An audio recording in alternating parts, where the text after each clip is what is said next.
MIDC मधील नाल्यातून वाहत आहे प्रदूषित पाणी। महाड एमआयडीसीच्या मुख्य रस्त्यावर वरील नाल्यातून रंगीबिरंगी प्रदूषित पाणी वाहत असल्याची घटना समोर आली आहे। प्रदूषण नियंत्रणासाठी उभारण्यात आलेल्या सामायिक सांडपाणी केंद्रासमोरील ही घटना आहे।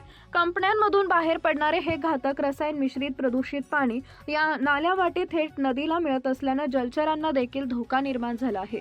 भर रस्त्यात होणाऱ्या या प्रदूषणाकडे प्रदूषण नियंत्रण मंडळाचं दुर्लक्ष होत आहे।